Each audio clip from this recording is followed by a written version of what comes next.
बैठते, सोते, जागते, हंसते, रोते, किसी भी कंडीशन में, जीवन मरण में, हाँ, हर परिस्थिति में क्या करेंगे? डिवोटी लोग क्या करते हैं? किसी का जन्म हो, जन्मोत्सव मना रहे हैं, वहाँ भी हरि कीर्तन गाते हैं, है ना, हरे कृष्णा महामंत्र गाते हैं।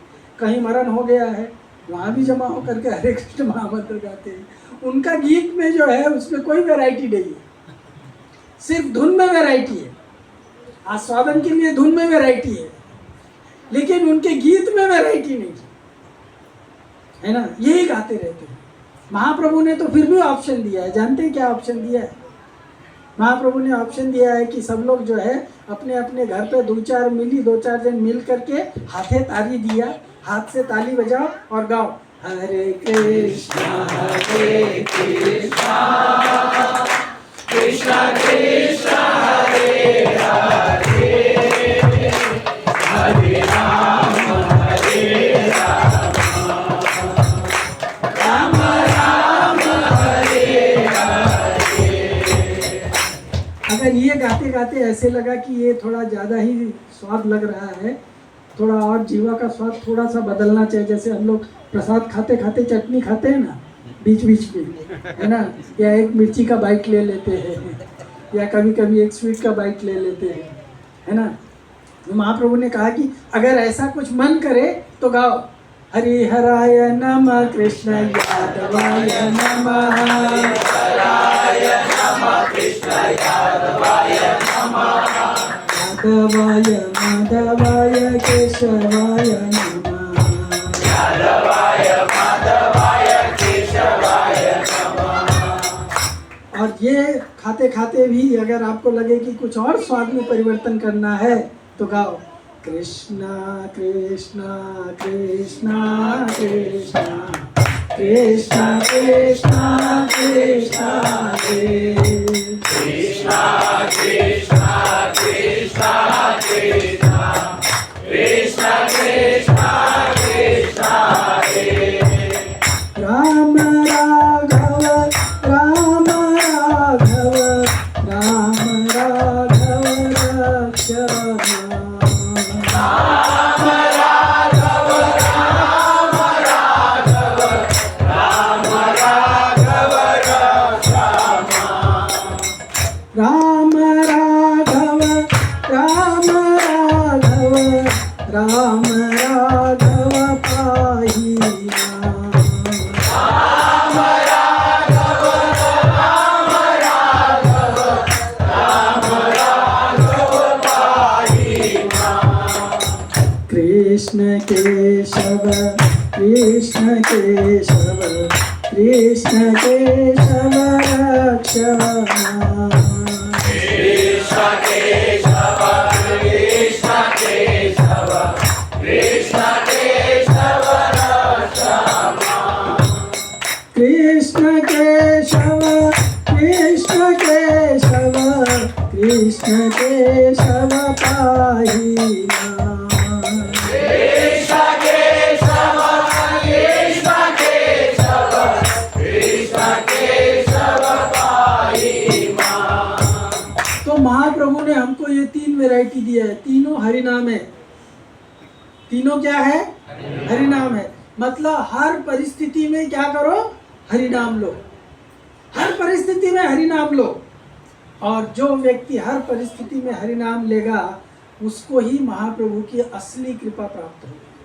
वही जो है सततम हृदयम, हाँ, भगवान के चरण कमल के अमृत का रसास्वादन कर पाएगा, बाकी नहीं। हाँ, मेरे जैसा सठ शुष्क व्यक्ति, हाँ, ये हरिनाम का आस्वादन नहीं कर सकता। हरिनाम का आस्वादन करने के लिए क्या चाहिए? भक्तों का संग मिला तो अति उत्तम, सोने पे सुहागा, है ना।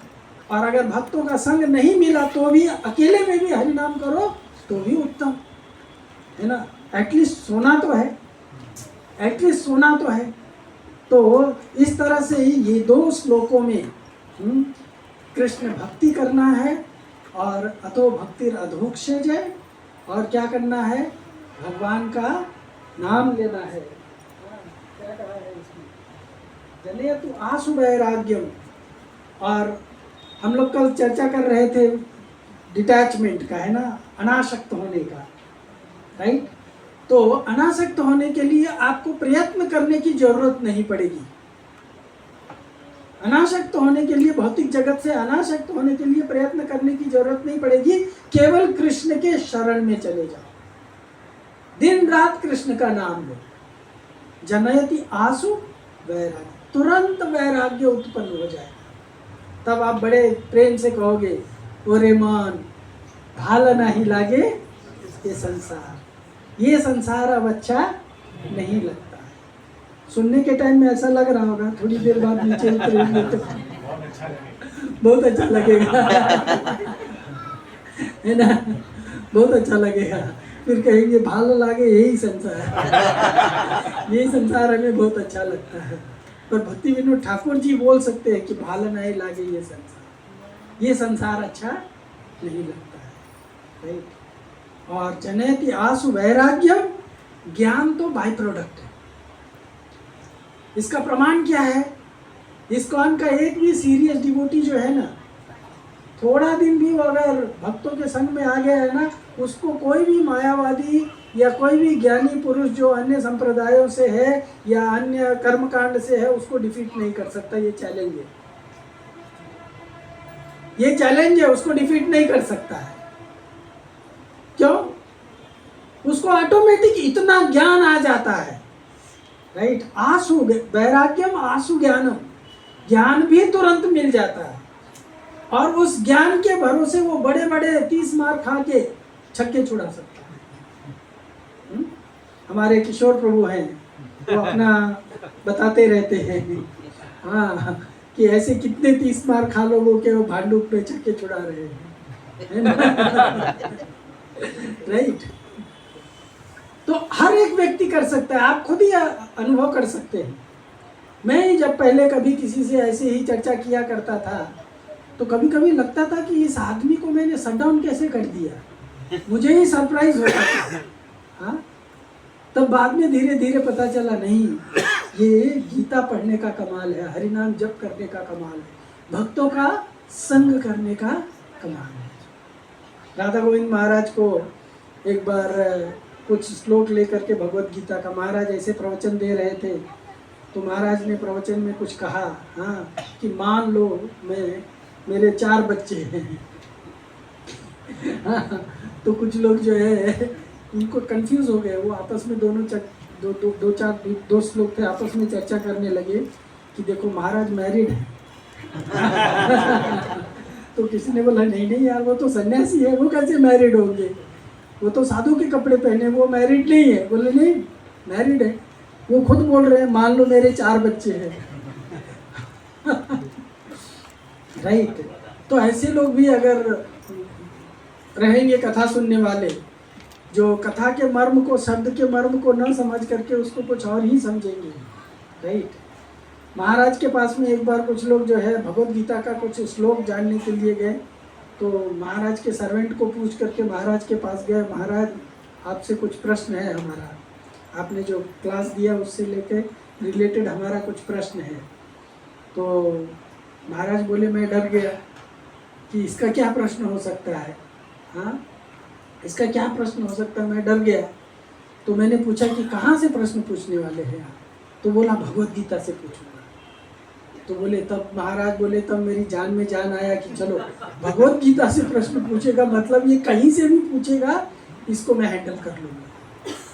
तो अगर आप भी गीता पढ़ेंगे, भागवत पढ़ेंगे, तो कोई कहीं से भी कुछ भी पूछेगा ना, उसका आंसर आप इजीली दे सकते हैं, कोरिलेट करके आप आंसर दे सकते हैं। तो सबसे बड़ा गुड क्या है, जब मानवता के लिए, संसार के लिए, ये मानव समाज के लिए सबसे उत्तम चीज क्या है? सबसे उत्तम चीज है कृष्ण भक्ति। यही इसमें इन्होंने पूछा है, नैमिषारण्य के ऋषिगण ने, और सूत गोस्वामी ने उनको यही आंसर दिया। दूसरा प्रश्न, और ये 6 प्रश्न जो पूछे गए हैं, यही 6 प्रश्न जो है ना, जैसे बोलते हैं ना, किसी चक्के में व्हील्स होता है ना, व्हील के अंदर स्पोक्स होता है, राइट। तो कभी कभी मोटा मोटा स्पोक होता है, तो 4 5 6 ही स्ट्रोक हो जाता है तो भी वो मजबूत रहता है, राइट।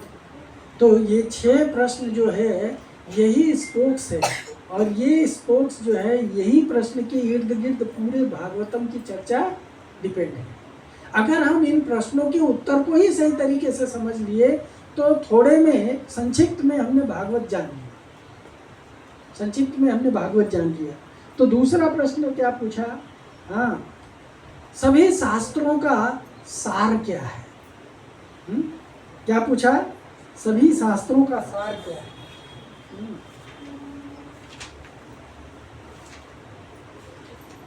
वदन्ति तत्तत्व विदस्तत्वम यज्ञातो अद्वयम ब्रह्मेति परमात्मेति भगवान इति शब्दिता। क्या पूछा उन्होंने? सभी शास्त्रों का सार क्या है? तो उन्होंने इसका उत्तर कहाँ पे दिया? दूसरे इसमें बताया सारे शास्त्रों का सार क्या है? Devotional service. क्या है? सब बॉइल डाउन होकर के उधर ही आएगा। सभी शास्त्रों का सार क्या है? Devotional service. जैसे यहाँ पे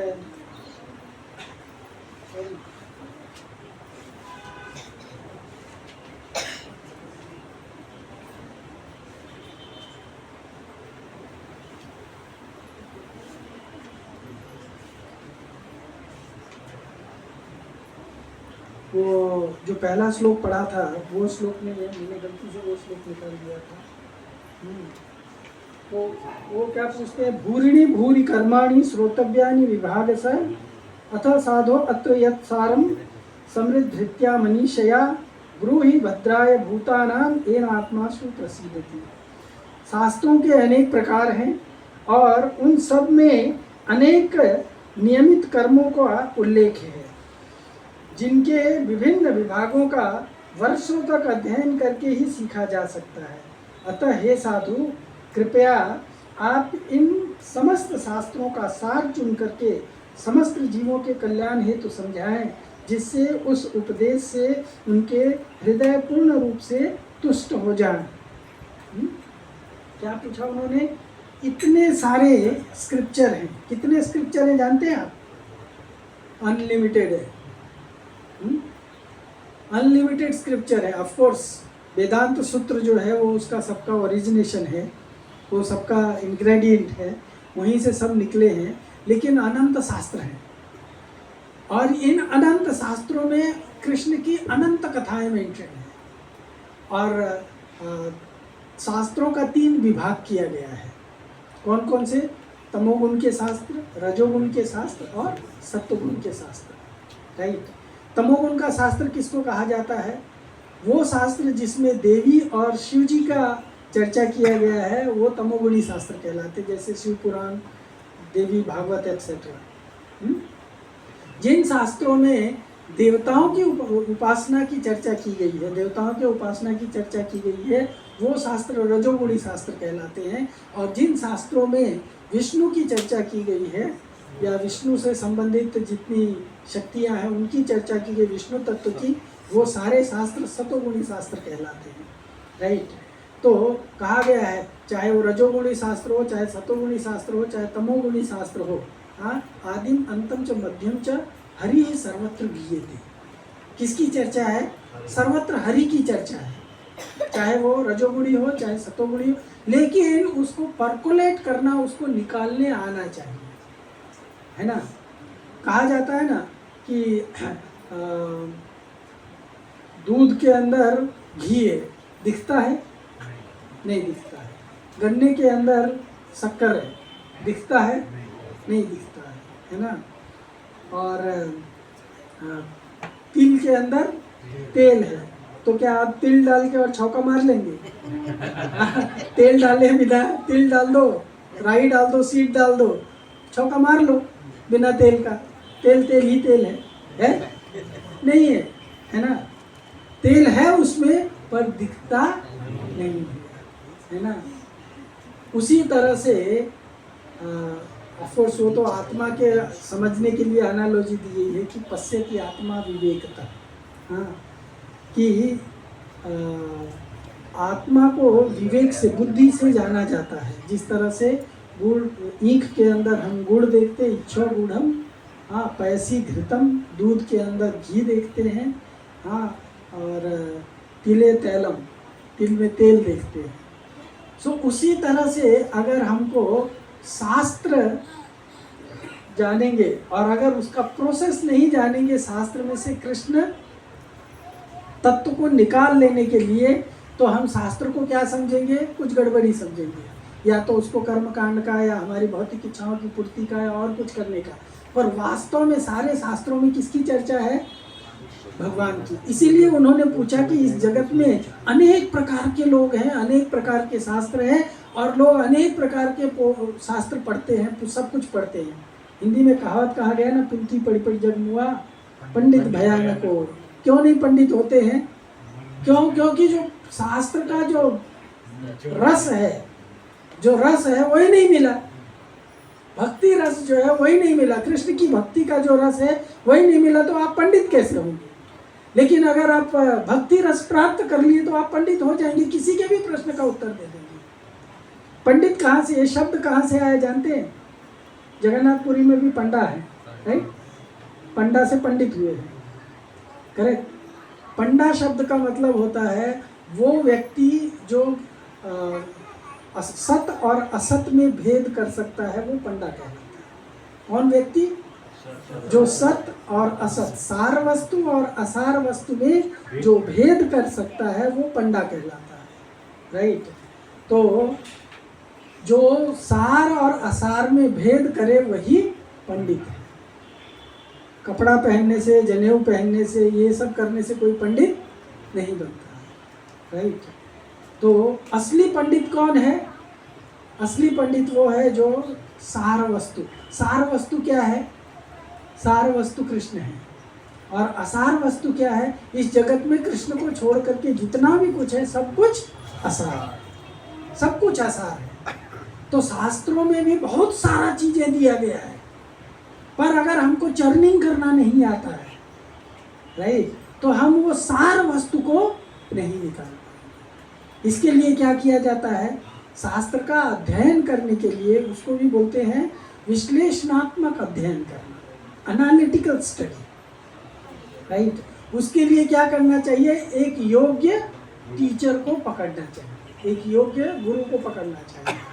और प्रभुपाद भगवान स्वयं कहते हैं, उपदेशांति ते ज्ञानम ज्ञानिनास तत्वदर्शिना, जिन्होंने तत्व को दर्शन किया है, देखा है, वो आपको ज्ञान दे सकते हैं। जिन्होंने तत्व कभी जाना ही नहीं है, वो तत्व की बात कहाँ से बता सकते हैं? Impossible, right? तो शास्त्र बहुत है। आप जानते हैं कितने शास्त्र हैं हमारे ये प्लैनेट अर्थ पे? हमारे इस प्लैनेट अर्थ पे ज्ञान का केवल 6% पोर्शन अवेलेबल है। कितना? 6%। केवल 6% पोर्शन जो है ये प्लैनेट अर्थ पे अवेलेबल है। अगर इससे ज़्यादा ज्ञान प्राप्त करना है तो इससे हायर प्लैनेट पे जाना पड़ेगा, इससे उच्च ग्रह पे जाना पड़ेगा। ऊंचे स्तर पे जाएंगे तब ऊंचा ज्ञान मिलेगा। और हम लोग इसी ज्ञान में जो है वो क्या हो गए हैं? डूब चुके हैं, है ना? हम लोग इसी ज्ञान में डूब चुके हैं और सोचते हैं कि हमने बहुत कुछ जान लिया है। पर ये 6% ज्ञान में भी भगवान ने क्या दे दिया है? हमारे जीवन को सफल करने का मूल मंत्र दे दिया है। क्या कहा है? वेदेश्च सर्वे अहमेव वेद्या वेदांत कृत वेद विदेव चाहम्। समस्त वेदों को बनाने वाला कौन है? सारा ज्ञान का स्रोत कौन है? साक्षात भगवान। और उस सारे ज्ञान के स्रोत से जानना किसको है? भगवान को ही जानना है। भगवान को सिवा अन्य किसी और चीज को जानना नहीं। अगर हम भगवान को छोड़ करके बाकी अन्य किसी चीज को जानते हैं, मतलब हमने उसका सार नहीं पाया, तो हम असार में अटक गए, राइट? तो वही पूछ रहे हैं कि समस्त शास्त्रों का सार कौन सा शास्त्र है? और समस्त शास्त्रों का सार क्या है? निगम कल्पतरोर गलितम फलम। कल बताया था आप लोग को, है ना? निगम कल्प, निगम मतलब होता है शास्त्र। शास्त्र का सबसे पका हुआ फल कौन सा है? श्रीमद् भागवत, है ना? श्रीमद् भागवत है। और ये किसको अच्छा लगता है? जिसको डायबिटीज हुआ है, जिसको जॉन्डिस हुआ है, उसको मीठा फल अच्छा लगता है क्या? अच्छा लगता है? हाँ, स्यात् कृष्ण नाम चरितादि सिता अपि अविद्या पित्तो उपतप्त रसनस्य न रोचिकाम किंतु आदरात अनुदिनम खलु सैव जुष्टा स्वादि क्रमाद भवति तद्गद मूल हंत्री।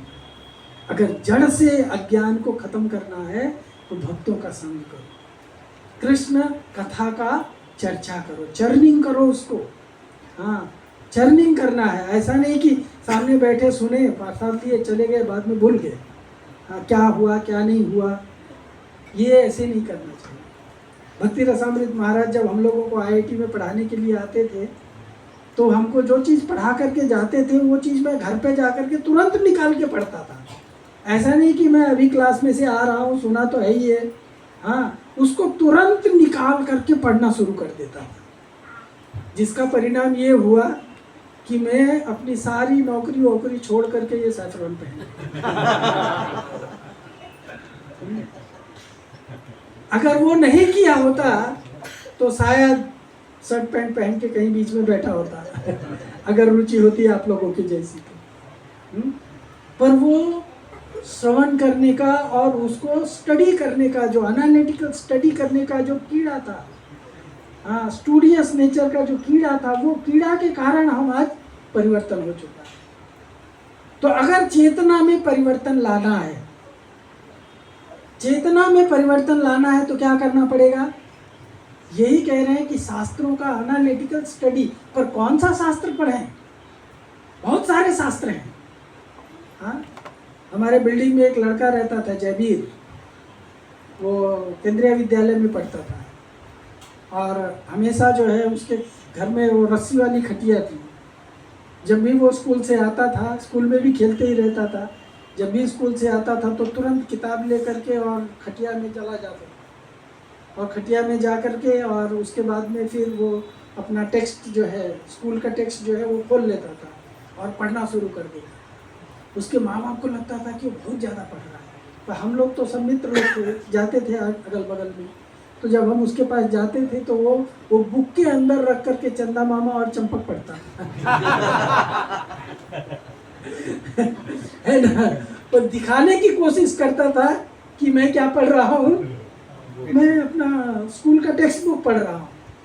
राइट, अगर इस तरह से स्टडी करेंगे तो वो परीक्षा जब हुई, एग्ज़ाम दे दिया, एग्ज़ाम के बाद में उसका रिजल्ट आया तो फेल हो गया। माँ बाप सरप्राइज, हमारा बेटा इतना पढ़ता था, टीचर से झगड़ा करने पहुँच गए, हमारा बेटा दिन रात पढ़ता है, वो कैसे फेल हो गया? तुम लोगों ने ज़रूर उसको फेल किया है, कुछ गड़बड़ है। पर उनको नहीं मालूम है कि उनका बेटा क्या पढ़ रहा है। तो अगर हम शास्त्र अध्ययन नहीं करेंगे, उसके जगह पे कुछ और अध्ययन करेंगे, तो हम क्या जानेंगे? जिस चीज़ से हम संपर्क करेंगे, जिस चीज़ से हम एसोसिएट होंगे, हम वही चीज़ बनेंगे, है ना, हम वही चीज़ बनेंगे। इसलिए अगर हमको इस जगत के रहस्य जानना है, मानव जीवन का लक्ष्य जानना है, उसकी पूर्णता के कसौटी को जानना है, तो इसके लिए शास्त्रों का अध्ययन करना पड़ेगा। और इसलिए रूप गोस्वामी ने अकेले, देखिए टोटल जितने स्क्रिप्चर्स हैं उसमें 4 लाख वर्सेस है। कितने? 4 लाख श्लोकास है। रूप गोस्वामी ने जीव गोस्वामी ने अकेले 4 लाख श्लोकास लिखा। उन्हीं ग्रंथों को एक्सप्लेन करते हुए उन्होंने अकेले 4 लाख श्लोक लिखे। और आज उनके जो 60 संदर्भास हैं, हाँ, उस पर लोग PhD करते हैं, फिर भी समझ में नहीं आता, राइट। मुझे एक डिवोटी बोल रहे थे कि आप भी कुछ पढ़ाइए इसमें से। मैं बोला हाँ पढ़ाएंगे, पहले मैं पढ़ लूँ, राइट, पहले हम पढ़ लें उसको, तब हम दूसरों को समझा सकते, सिखा सकते हैं। नहीं तो हमको ही ठीक से नहीं आएगा तो हम क्या करेंगे? खाली कुछ इधर उधर का गाना बजाना करके लोगों का टाइम पास कर देंगे, हो गया भागवत कथा, राइट। रहस्य की बात वो नहीं समझ पाएंगे। तो ये क्वेश्चन है कि समस्त शास्त्रों में सर्वश्रेष्ठ शास्त्र क्या है? और ऑफ कोर्स कहा गया है, प्रभुपाद जी कहते हैं कलयुग के लिए भगवत गीता और श्रीमद् भागवत, इसको छोड़ करके दूसरा अन्य कुछ नहीं है। बाकी सारे चीज़ों में मिलावट है, सारे चीज़ों में मिलावट है। किसकी मिलावट है? आप में से 10 मूल तत्व किसी ने पढ़ा है, नाम सुने हैं? 10 मूल तत्व भक्ति विनोद ठाकुर का लिखा हुआ एक ग्रंथ है। भक्ति विनोद ठाकुर जी उसमें बता रहे हैं कि ओरिजिनल रिलीजन, जो ओरिजिनल धर्म है, मूल धर्म है, वो एक ही है। उसको क्या कहते हैं? उसको कहते हैं सनातन धर्म, राइट। पर एक ही धर्म होते हुए इतने सारे धर्म के पंथ क्यों हैं? इतने सारे धर्म के पंथ क्यों हैं जब ओरिजिनली एक ही है? तो है ना, इतने सारे धर्म के पंथ इसलिए हैं कि इन सारे धर्म के पंथों में कुछ ना कुछ इम्प्योरिटीज की मिलावट है। जो ओरिजिनल धर्म है उसमें मिलावट है। जैसे आपके पास में गाय का दूध ओरिजिनल है, या भैंस का दूध जो भी है ओरिजिनल है, जो आपने उसके ऑर्डर से निकाला है, राइट। पर उसके अंदर आप पानी मिला सकते हैं, उसके अंदर आप नींबू डालेंगे तो वो छेना बन जाएगा, है ना, बन जाएगा कि नहीं बन जाएगा। उसके अंदर आप साइट्रिक एसिड डालेंगे तो वो दही बन जाएगा, दही बन जाएगा। उसको अगर आप बहुत घोट देंगे तो क्या बन जाएगा? रबड़ी बन जाएगा। ज़्यादा जला देंगे उसको तो क्या बन जाएगा? मावा बन जाएगा, है ना। आप उसके 1000 प्रकार की मिठाई बना सकते हैं। तो ये सारा दूध का जो प्रावर्तित रूप है, जो बदला हुआ रूप है, ये सब दूध से ही निकला है, लेकिन वो दूध का प्रावर्तित रूप है, बदला हुआ रूप है। उसी तरह से ओरिजिनल धर्म में कुछ लोगों ने अपने विचारों की अशुद्धियां मिलाई हैं, उसको उसमें मिलावट करके और उसको अलग अलग निहिज्म का नाम दे दिया है। जिसको आप इस्लामिज्म बोलते हैं, जिसको आप सिखिज्म बोलते हैं, जिसको आप जैनिज्म बोलते हैं, जिसको आप क्रिश्चियनिटी बोलते हैं।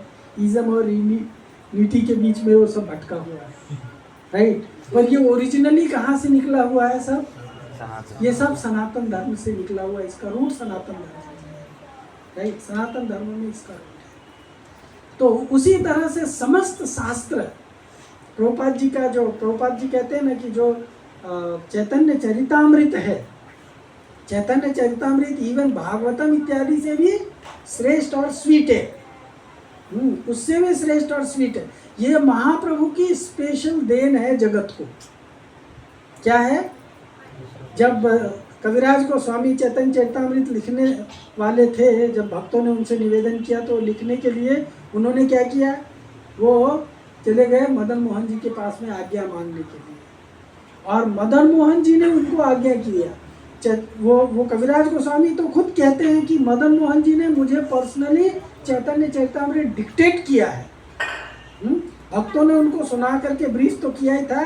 चैतन्य महाप्रभु, मदन मोहन जी, भगवान जो मदन मोहन जी किसको कहा जाता है? जो संबंध अविधेय विग्रह है, यानी जीवों का, जो जीव का भगवान के साथ जो संबंध है, उस संबंध को जिस विग्रह के माध्यम से जोड़ा जाता है उसको संबंधाविधेय विग्रह कहते हैं, संबंध विग्रह कहते हैं, राइट। तो संबंध विग्रह मदन मोहन जी हैं, और उन्होंने चैतन्य चरितामृत की कृपा से, चैतन्य चरितामृत जो है उसके माध्यम से जीवों को भगवान के करीब लाया है। तो अगर जो भी कोई व्यक्ति श्रीला प्रभुपाद की कृपा प्राप्त करेगा, हाँ, चैतन्य चरितामृत श्रीला महाप्रभु की कृपा प्राप्त करेगा, हमारे आचार्यों की कृपा प्राप्त करेगा, वो डेफिनेटली जो है वो असली शास्त्र क्या है उसके मर्म को जान पाएगा। और सबसे स्वीट, एक बार प्रभुपाद जी के कुछ डिसाइपल्स थे, एक शॉप में जाकर के कलकत्ता में कुछ मिठाई खा रहे थे। अचानक प्रभुपाद जी वहाँ पे आ गए, उधर से जा रहे थे, प्रभुपाद जी आ गए। तो अभी वो मिठाई खाने में व्यस्त थे, हाँ, और मिठाई खाते खाते वो प्रभुपाद को देख लिए तो झेप गए। प्रभुपाद ने उनको पूछा, बंगाली स्वीट्स वेरी नाइस है ये बंगाली मिठाई है, बहुत अच्छा है ना? तो उन्होंने बोला यस प्रभुपाद, यस प्रभुपाद। तो प्रभुपाद ने बोला कि Chaitanya Charitamrita is sweeter than this sweet. क्या कहा? चैतन्य चरितामृत जो है इस स्वीट से भी बहुत अधिक स्वीट है, राइट। तो हमें क्या करना चाहिए? इन शास्त्रों का स्टडी करना चाहिए, एनालिटिकल तरीके से स्टडी करना चाहिए। अब जिसको रुचि होगी वो स्टडी करेगा, जिसको रुचि नहीं होगी वो कहाँ से स्टडी कर पाएगा, राइट। तो साधुओं ने, नैमिषारण्य के संतों ने ये प्रश्न पूछा कि what are this perfect scripture, कौन सा है, एक स्क्रिप्चर को इतने में से निकाल करके हमको दीजिए जिसको पढ़ करके हम अपना जीवन सफल करें, जिसको अध्ययन करके, जिसको श्रवण करके हम अपना जीवन सफल करें। तब उन्होंने ये क्या कहा कि भगवान ने जो है इस कलयुग में, कल मैंने बताया था कि भगवान जो है इस कलयुग में भागवत के रूप में प्रकट हुए हैं, है ना। उन्होंने आगे एक और क्वेश्चन पूछा कि धर्म कम शरणं गतः, धर्म किसकी शरण में चला गया, तो वो वहाँ पे बताते हैं कि धर्म कृष्ण की शरण में चला गया और कृष्ण इस जगत में भागवत के रूप में पुराण अर्को अधुनोदित है। हाँ, पुराण, भागवत पुराण के रूप में भगवान कृष्ण जो है वो साक्षात प्रकट हुए हैं।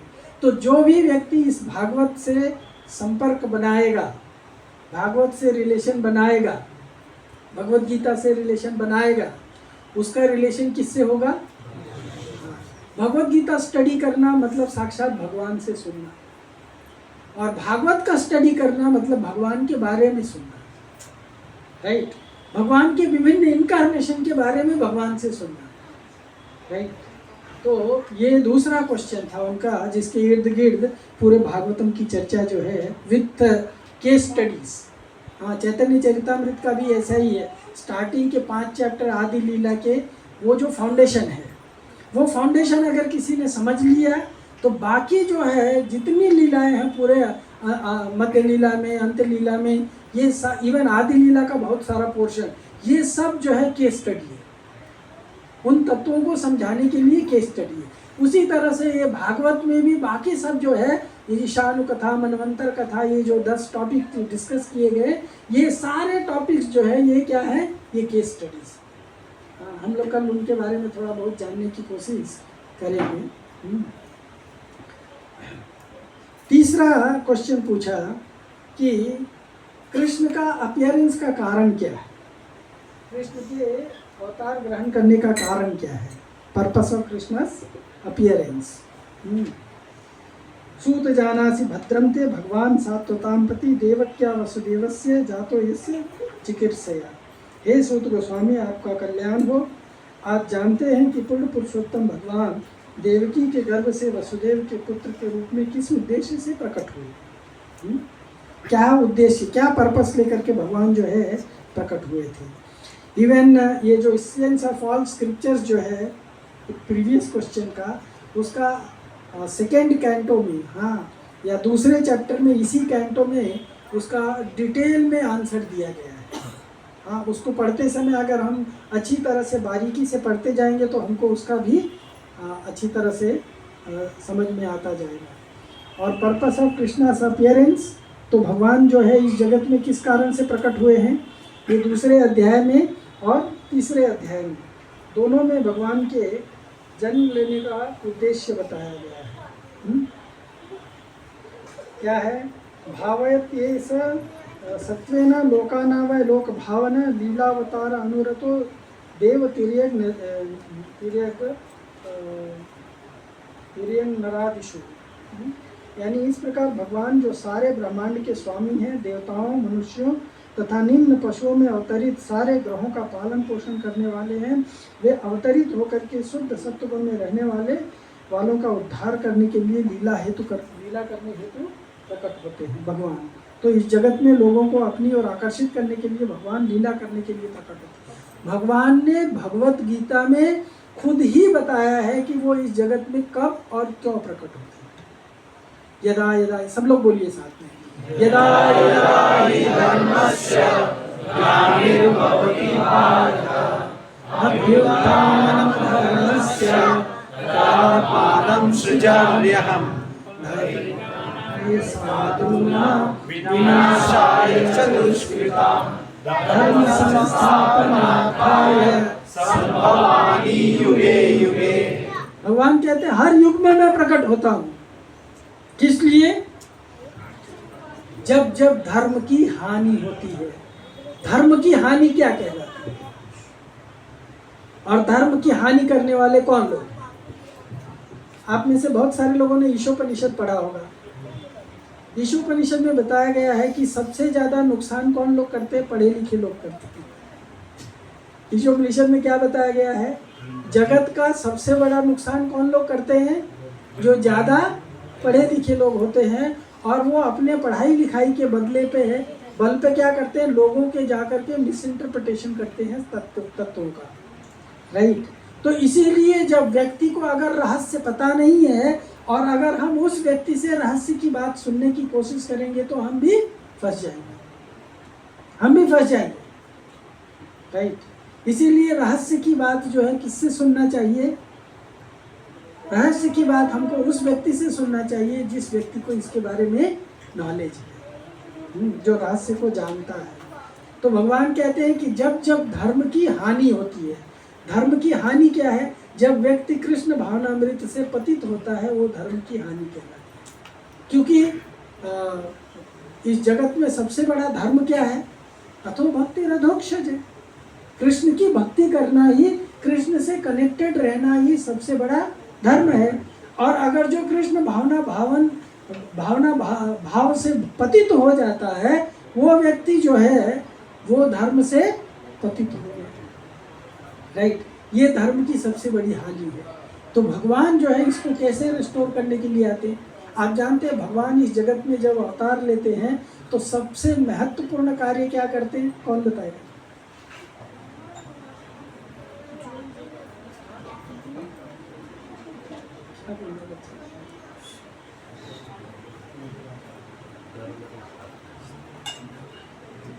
हाँ? भगवान प्रीचिंग का काम करते हैं। क्या करते हैं? प्रचार का कार्य करते हैं, राइट। कैसे प्रचार करते हैं? अपने आचार से, अपने विचार से, अपने व्यवहार से। भगवान सबसे महत्वपूर्ण कार्य क्या करते हैं? और अगर जो व्यक्ति भगवान के नाम का प्रचार प्रसार करने में लगा है किसी भी तरीके से, वो भगवान का साक्षात दिया हुआ काम कर रहा है, भगवान का किया हुआ ही काम कर रहा है। यानी he is a chosen person. भगवान के द्वारा वो चुना गया व्यक्ति है, जिसको भगवान कह रहे हैं कि तुम मेरा प्रचार जो कर रहे हो, ये काम मैं स्वयं करता था, अब ये तुम कर रहे हो, तुम मुझे बहुत प्रिय हो, राइट। तो भगवान प्रचार का कार्य करते हैं। किस चीज का प्रचार? धर्म के नाम पे केवल कृष्ण भावनामृत का प्रचार होना चाहिए। धर्म के नाम पे नो मिसगाइडिंग, किसी को किसी भी प्रकार से भ्रमित नहीं करना चाहिए। अगर कोई व्यक्ति किसी को भ्रमित करता है तो वो व्यक्ति सही प्रचार नहीं कर रहा है, वो सही प्रचार नहीं कर रहा है। तो जब जब धर्म की ग्लानि होती है, तो कब ग्लानि होती है? जब कृष्ण भावनामृत की ग्लानि होती है, राइट। भगवान श्री चैतन्य महाप्रभु आकर के प्रचार करके चले गए, और उनके प्रचार करके चले जाने के बाद में 400 वर्षों तक कृष्ण भावनामृत लुप्त था। कितना वर्षों तक? 400 वर्षों तक। 400 वर्ष के बाद में भक्ति विनोद ठाकुर जी प्रकट हुए, और भक्ति विनोद ठाकुर जी के माध्यम से भगवान ने ये क्या किया? ये जो मूवमेंट है इसको सुलगाया। हाँ, इस मूवमेंट को उन्होंने स्टार्ट किया। फिर इस मूवमेंट को और आगे बढ़ाया उनके पुत्र भक्ति सिद्धांत सरस्वती ठाकुर, उन्होंने उसको इंडिया वाइड फैलाया, और जहाँ तक महाप्रभु ने फैलाया था।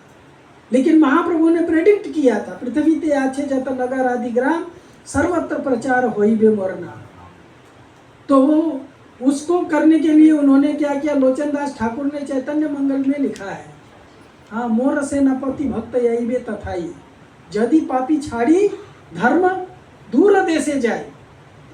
अगर पापी कोई व्यक्ति धर्म को आचरण छोड़ करके, यानी कृष्ण भावनामृत छोड़ करके अगर दूर देशे जाए, दूर देश में चला जाएगा, तो तथाई मोर सेनापति भक्ति तथाई है, मेरा सेनापति भक्त जो है वो वहां भी आएगा।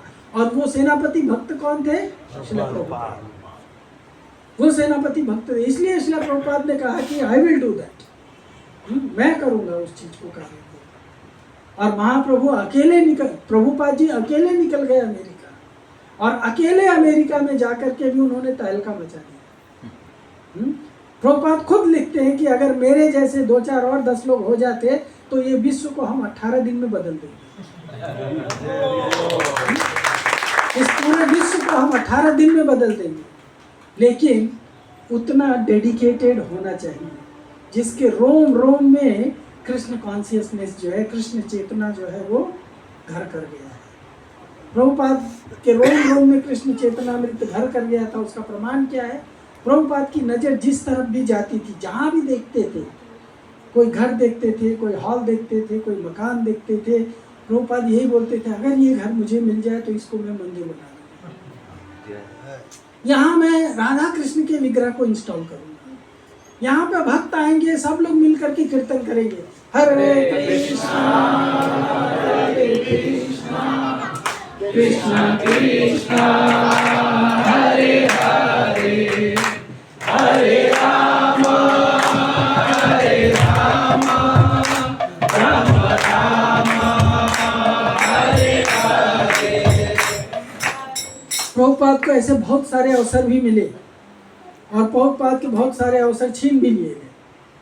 प्रभुपाद झांसी में उनको गवर्नर हाउस मिला, गवर्नर ने उनको एक सेटअप दिया था जहाँ पे वो अपना क्लास चालू करने वाले थे, लेकिन गवर्नर की बीवी ने कोई क्या नाम था, भंडारी कुछ नाम था शायद गवर्नर का, उसकी बीवी ने क्या किया, उसकी बीवी ने बोला हम यहाँ पे महिला मंडल का कुछ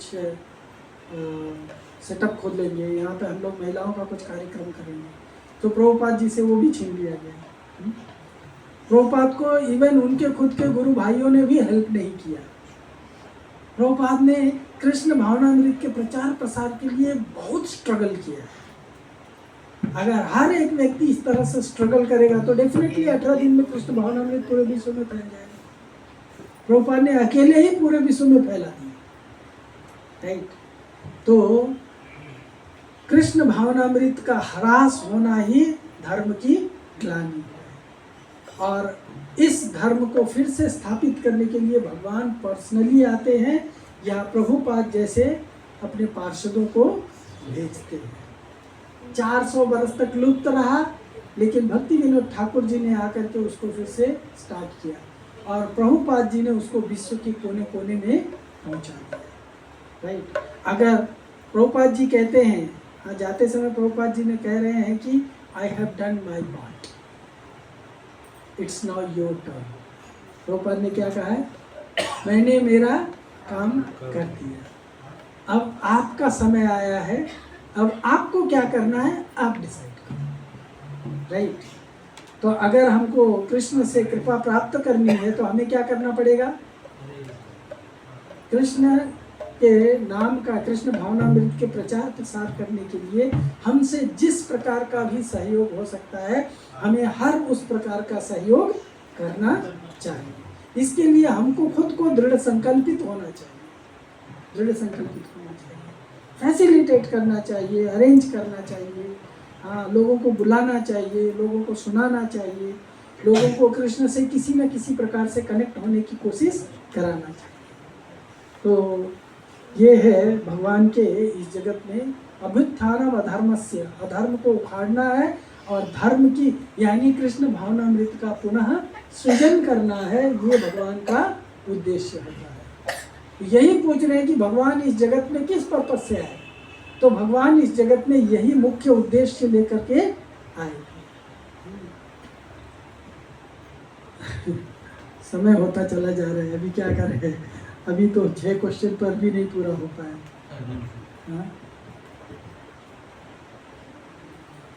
फिर पूछते हैं कि भगवान के जो पुरुष अवतार हैं, भगवान के तो ऐसे 6 कैटेगरी के अवतार होते हैं, आप लोग जानते होंगे। लीला अवतार, पुरुषावतार, युगावतार, मनवंतर अवतार और शक्त्यावेश अवतार और एक है युगावतार। युगावतार, ये 6 प्रकार के अवतार होते हैं। तो इसमें वो पूछ रहे हैं भगवान के अवतारों का जो भगवान का जो पुरुष अवतार होता है, ये पुरुष अवतार क्यों होता है? तो भगवान का जो पुरुष अवतार होता है वो विष्णु के रूप में होता है। और विष्णु कौन है, कितने हैं? विष्णु तो तीन रूपानी, तैत्तरीय उपनिषद कहता है। हाँ, विष्णु तो तीन रूपानी, तीन रूप, तीन विष्णु है। महाविष्णु, गर्भोदक साई विष्णु और क्षीरोदक साई विष्णु। और कहा है कि जो व्यक्ति ये तीन विष्णु को उनके कार्य के साथ जान लेता है, हम में से तो बहुत सारे ऐसे भी होंगे जिनको यही नहीं पता होगा कि तीन विष्णु है ना? विष्णु एक ही हम मानते हैं, लेकिन तीन विष्णु हैं और तीनों विष्णु के अलग अलग कार्य हैं, अलग अलग फंक्शन है।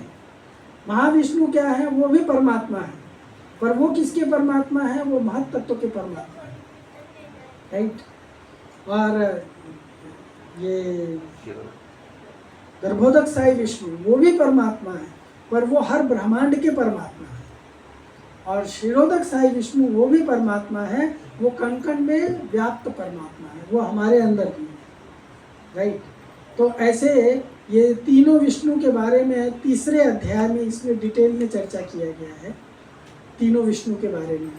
और उसके बाद में फिर भगवान के 22 लीला अवतारों का वर्णन किया गया है।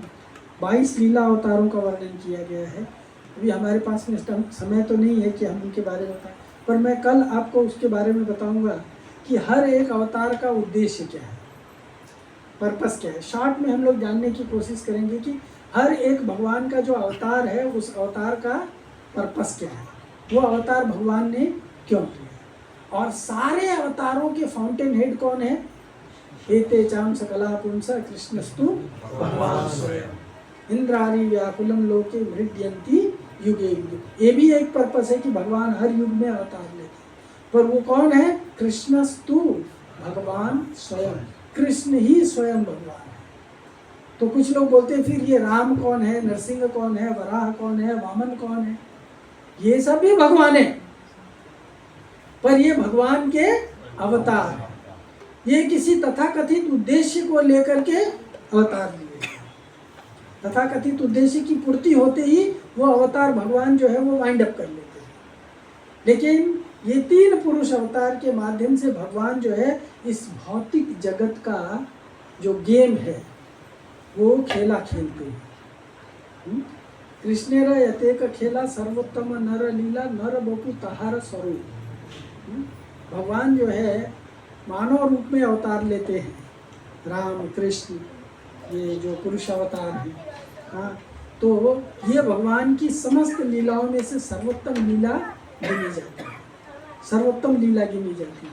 तो इन लीलाओं के बारे में अगर हम जानेंगे उसका पर्पस क्या है, उद्देश्य क्या है, तो एक्चुअली ये नैमिषारण्य के ऋषिगण भगवान की इस लीलाओं को हम सब लोगों तक पहुंचाना क्यों चाहते थे? क्यों ऐसे प्रश्न पूछे?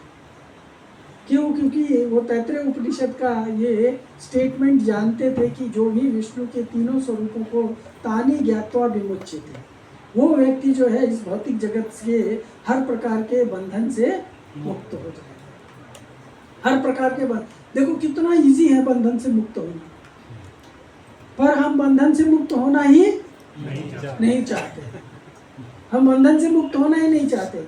कभी कभार कोई अगर हमको साधु संत बताते भी हैं कि विष्णु तीन हैं, उनके ये पर्पस है, ये तो हम डाउट क्रिएट करते हैं। हाँ, ऐसा कैसे? How is it possible? हाँ, इट्स नॉट पॉसिबल। हम लॉजिक लगाते हैं। वो लॉजिक जो हमारा है, जो हमारा रीजनिंग है, यही हमारे लिए सबसे बड़ा क्या है? ऑब्स्टेकल है, राइट। तर्को अप्रतिष्ठा श्रुतयो विभिन्ना नसाव मुनि यस्य मतम न भिन्ना धर्मस्य तत्व निहितम गुहायाम महाजनो येन गतः सब। हमें उस पथ का अवलंबन करना चाहिए जो महाजनों के द्वारा ट्रैवर्स है, महाजनों के द्वारा चला गया है। हम अगर स्वयं से कोशिश करके जानने की कोशिश करेंगे तो धर्म का जो रहस्य है बड़ा निगूढ़ है, और उसको भी गुहा में, गुफा के अंदर, अंधेरे गुफा के अंदर उसको क्या किया गया है? छुपा करके रखा गया, छुपा करके रखा गया है। इसलिए उसके रहस्य को जान पाना कठिन है। क्यों? क्योंकि शास्त्र का इंटरप्रिटेशन करने वाले, देखिए आज भी बहुत सारे ऑथर हैं जो शास्त्रों के बेसिस पे ग्रंथ लिखते हैं। हजारों लाखों ग्रंथ लिखे जा चुके हैं, उसके बावजूद भी लिखते हैं। क्यों भाई? हजारों लाखों ग्रंथ तो लिखे जा चुके हैं ना, सदियों से लिखे जा चुके हैं। भगवान के द्वारा, आचार्यों के द्वारा दिए गए हैं सारे ग्रंथ, बताए गए हैं। उसके बावजूद भी इवन इस्कॉन में भी लोग लिखते जा रहे हैं, टाइम प्लेस सर्कमस्टेंस के अनुसार उसको लिखते जा रहे हैं। और कभी कभी तो लोगों को अपने लेख से ही मिसगाइड कर देते हैं। राइट। तो इसको समझने के लिए हमें क्या करना चाहिए? हमें सही मार्ग का अवलंबन करना चाहिए। तो भगवान के इन अवतारों को जानने के लिए हमें सही मार्ग का सहारा लेना चाहिए, और तर्क और वितर्क और कुतर्क, इनसे क्या होना चाहिए? हमें दूर रहना चाहिए। जहाँ भी कोई तर्क करना शुरू कर, आप जानते हैं एक थे, क्या नाम था, दिग्विजय पंडित, उसका नाम क्या था? नाम याद है? हाँ, नहीं, केशव कश्मीरी नहीं, जो रूप गोस्वामी को चैलेंज करने गया था।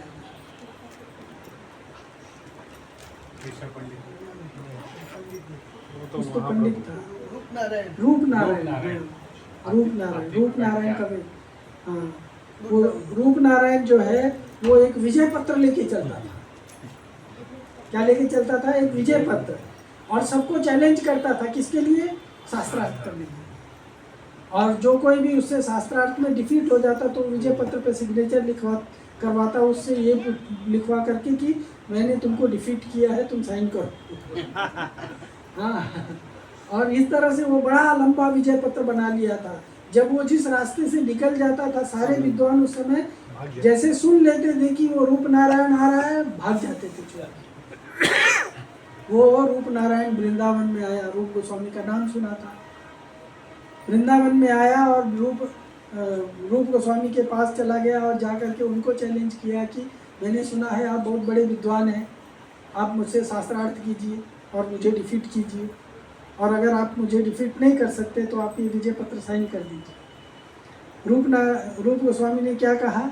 रूप गोस्वामी ने कहा कि देखो भाई, मेरे पास में, मैं तो इतना विद्वान नहीं हूँ, मेरे पास में ज्ञान भी नहीं है और टाइम भी नहीं है, तुमको कहाँ चाहिए सिग्नेचर, लाओ साइन कर दे।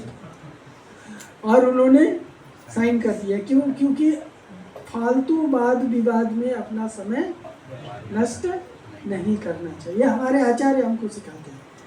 लेकिन वो ले करके क्या किया?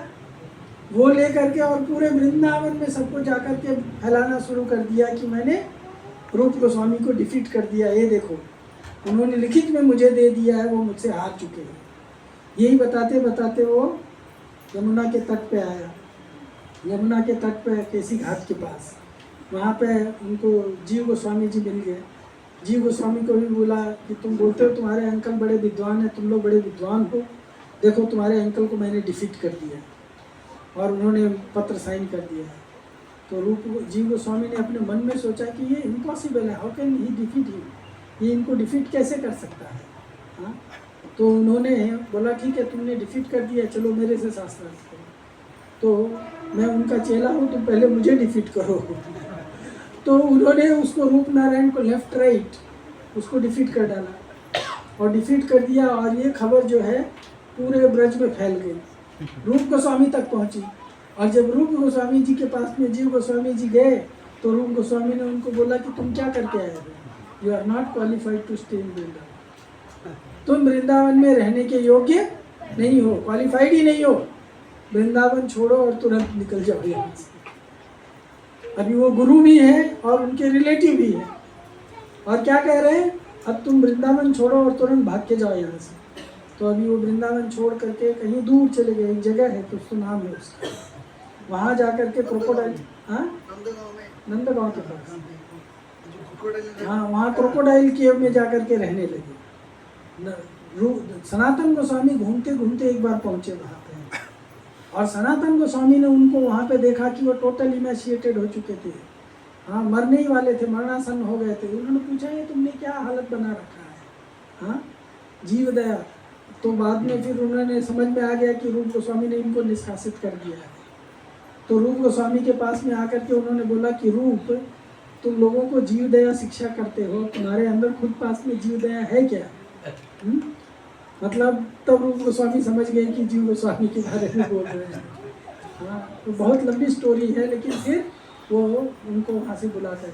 कहने का पॉइंट ये है कि जो व्यक्ति वाद विवाद में जाता है, he is not qualified to gain knowledge, वो ज्ञान प्राप्ति के योग्य व्यक्ति नहीं। इसलिए क्या करना चाहिए? वाद विवाद में कभी नहीं जा। जो वाद विवाद को इनकरेज करता है, ऐसे व्यक्ति से क्या हो जाना चाहिए? दूर हो जाना चाहिए, राइट। उसको नम्रता से छोड़ देना चाहिए कि भाई तुम ही जाओ अपना फंसो, हमको क्यों घसीट रहे हो? नहीं तो हम उसके साथ में लॉगर हट में लग जाएंगे, है ना। उसके तरफ से बैक फोर्थ करते रहेंगे, कुछ निकलने वाला तर्क और प्रतिष्ठा। तर्क से हम कोई चीज को प्रतिष्ठित नहीं कर सकते। तो ये 4 लेसन तक हुआ, 4 क्वेश्चन तक। 2 क्वेश्चन हम कल डिस्कस करेंगे। उसके बाद में सूत गोस्वामी ने भी 4 क्वेश्चन पूछे। सूत गोस्वामी को नैमिषारण्य के ऋषि लोग 4 क्वेश्चन, तो उनके बारे में भी थोड़ा चर्चा करेंगे। इन्हीं क्वेश्चंस में ये पूरा भरा पड़ा है। तो अब 9 बज गया, अभी आप लोग कीर्तन वगैरह करेंगे तो 10-12 बजा देंगे। कल तो सबको 12 बज गया, तो आज समय पे वाइंड अप कर लेंगे तो ज़्यादा बेटर रहेगा। प्रभु जी बहुत बढ़िया कीर्तन करते हैं। तो आपका बहुत बहुत धन्यवाद, आप सबका धन्यवाद कि आपने मुझे अवसर दिया आप लोगों के साथ कुछ शेयर करने के लिए। मैं आपका सदा ऋणी रहूँगा इस कार्य के लिए। Thank you so much. अगर कोई एक व्यक्ति मुझसे बोल रहे थे कि आपने प्रश्न पूछने के लिए टाइम नहीं दिया, तो अगर किसी के मन में, we can take 1 or 2 questions. अगर किसी के मन में अभी जो हमने चर्चा किया उससे संबंधित कोई प्रश्न हो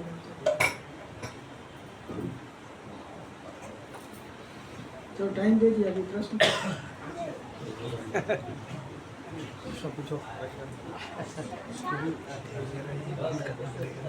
चलो ठीक है, किसी के पास में कोई प्रश्न नहीं है, बढ़िया बात है। अब प्रभु जी थोड़ा कीर्तन आस्वादन करेंगे सब लोग, और उसके बाद में फिर प्रसाद पा करके कल समय पे आइए सब लोग। फिर से हम लोग समय पे स्टार्ट करेंगे तो थोड़ा कुछ अच्छा ही।